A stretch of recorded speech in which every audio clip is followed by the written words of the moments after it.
अपने पसंदीदा शो के फुल एपिसोड देखने के लिए अभी डाउनलोड करें दंगल प्ले ऐप।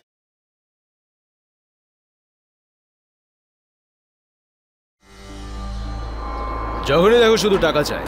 আপনি আমার টাকাটা দিয়ে দেন না। কাজ বাজ কিছু করিস না, শুধু টাকা চাই তো। সব সময় খালি টাকা আর টাকা, যখনই দেখা হয় টাকা দাও। আরে কাজ করলে তো টাকা দেবো, তাই না? কেন মারছিস? হ্যাঁ, কি হয়েছে? বহুদিন ধরে টাকা চাইছি, উনি দিচ্ছেন না সাহেব।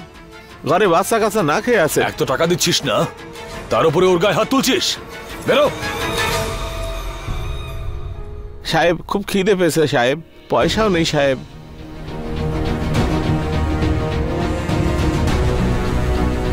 এই নিন।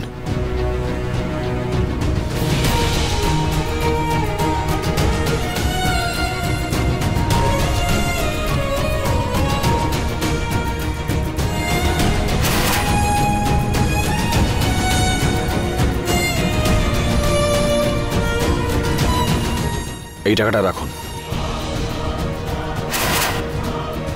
যাকে এখন ওর মধ্যে মনুষ্যত্বতা দেখা যাচ্ছে। হয়তো নারায়ণ স্যার ওর ব্যাপারে ঠিকই বলছিলেন। শুধুমাত্র তোমাকে বিশ্বাস করার জন্য যে আমি পাল্টে যাচ্ছি, আমাকে এত কিছু করতে হচ্ছে।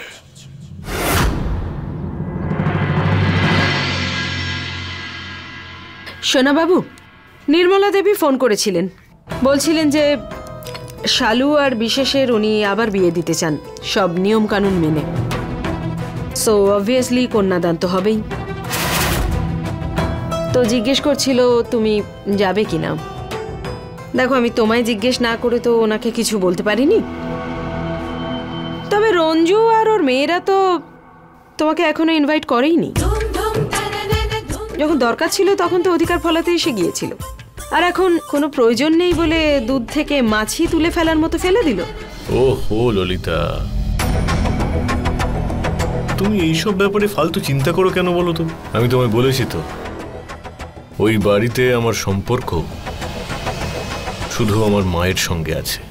আর তোর মা নিজেই চলে এসেছে।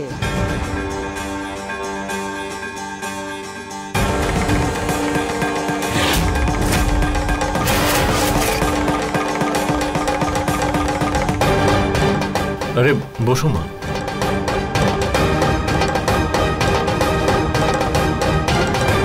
গুড্ডু, সমস্ত নিয়ম মেনে শালুর বিয়ে হতে চলেছে। আমি তোকে বলতে এসেছি।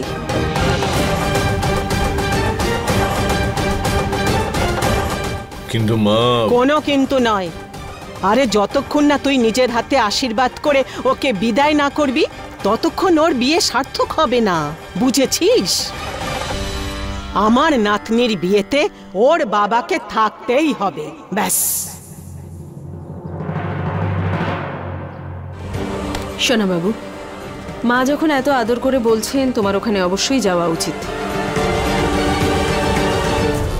তাছাড়া তুমিই তো এনাদের সম্মান বাঁচানোর জন্য সব সময় পাশে গিয়ে দাঁড়াও।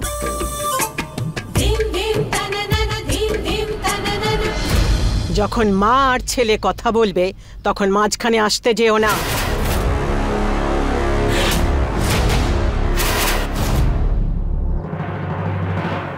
মা শোনো, আমি তোমার কথা ফেলতে পারবো না।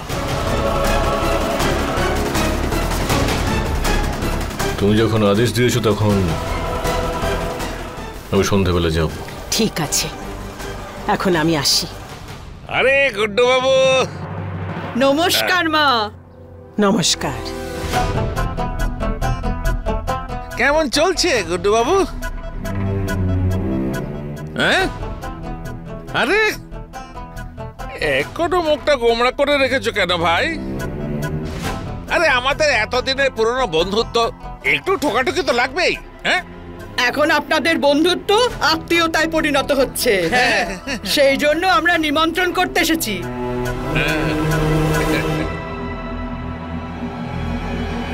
আর এমনিতেও আমাদের একমাত্র ছেলের বিয়ে, আপনাদের নিশ্চয়ই আসতে হবে। হ্যাঁ নির্মলা দেবী, আপনি এত আদর করে ডাকলে আমরা না গিয়ে পারি? আসলে বিশেষ চাইছিল যে বিয়েটা সাধারণভাবে হোক, আমরা শুধু তাই বাড়ির লোকজনদেরই বলছিলাম। আর এমনিতেও তো দাদা শালুর বাবা হন, তাহলে কন্যাদান তো ওনাকেই করতে হবে। সেই জন্যই তো ওনাকে আসতে হবে।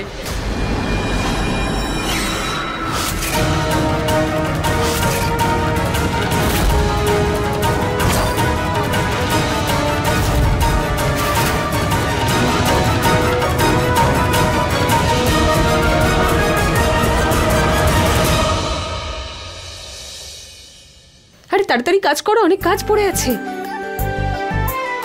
বুলবুলি দিদি কি সুন্দর লাগছে তাই না? দিদি, শালু দিদির বিয়ের পর তো বুলবুলি দিদির নাম্বার আসবে তাই না? টিয়া, যদি ঠাম্মা পারে না এই মণ্ডপে কাউকে ধরে এনে বুলবুল দিদির বিয়ে দিয়ে দেবে। চুপ করতে রে দুজন, আমি তো ডিসাইড করে নিয়েছি আমি কোনো বিয়ে করব না। আমার ছেলের বাড়িতে একটু খোলাখুলি কথাও বলতে পারবো না, যখনই কথা বলতে যাই ভালো করে কথা বলতে পারি না।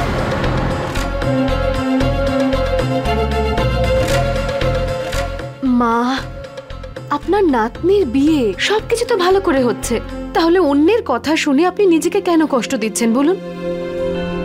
আরে কি হয়েছে ঠাকুমা, তোমার মুড এত খারাপ কেন? কে তোমার মুডটা খারাপ করেছে বলো? নাম বলো তার একবার দেখি, আমি এক্ষুনি গিয়ে তাকে সাহায্য করছি। যা পাজি কোথাকার।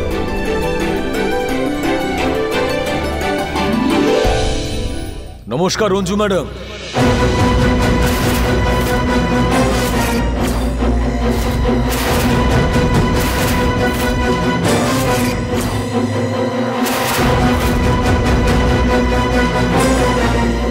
নমস্কার ঠাকুমা।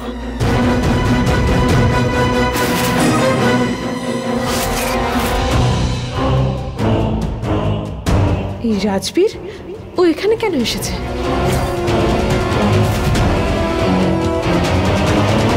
তুমি এখানে কেন এসেছো? বেশি টেনশন নেওয়ার প্রয়োজন নেই, আমি এখানে রঞ্জু দেবীর থেকে ক্ষমা চাইতে এসেছি।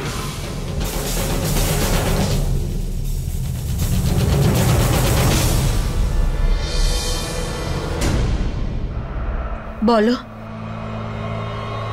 আমি আমার বাবাকে অপমানিত করার জন্য আপনাকে আর আপনার পরিবারকে অনেক কষ্ট দিয়েছি, যেটা কোনোভাবেই ঠিক নয়।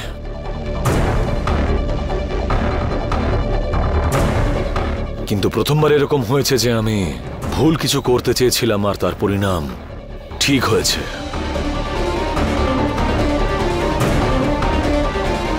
দেখুন, আবার শালু আর বিশেষের বিয়ে হচ্ছে, তাও সব নিয়ম পালন করে। ভুল কাজের পরিণাম কখনো সঠিক হতে পারে না। তবে একটা কথা বলবো, আমি আর আমার মেয়েরা না সারা জীবন তোমাদের মতন লোকেদের অনেক অত্যাচার সহ্য করেছি,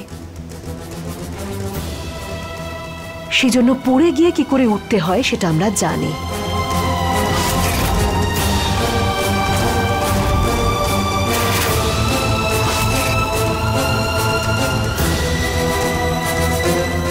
আর সেটাই কারণ যে তুমি যে ভুলটা করেছিলে সেটা আমরা সামলে নিলাম।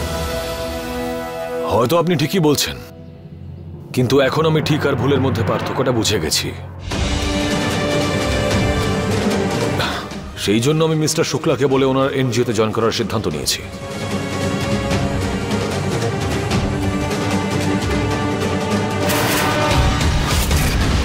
আর শুরুটা আপনাকে দিয়ে করতে চাই। আমি জানি আপনার আর্থিক অবস্থা ততটা ভালো নয়, তার উপর আবার আপনার এতজন মেয়ে।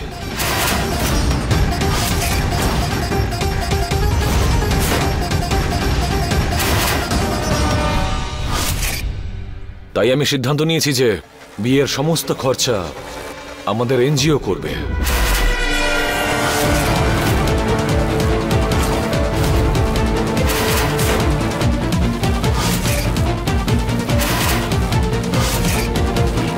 আমি যদি বুলবুলকে বলতাম তাহলেও মানা করে দিত, সেই জন্য নিজেই আসতে হলো এখানে।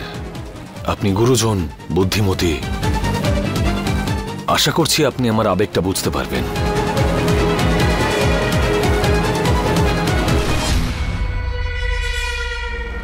এই নিন।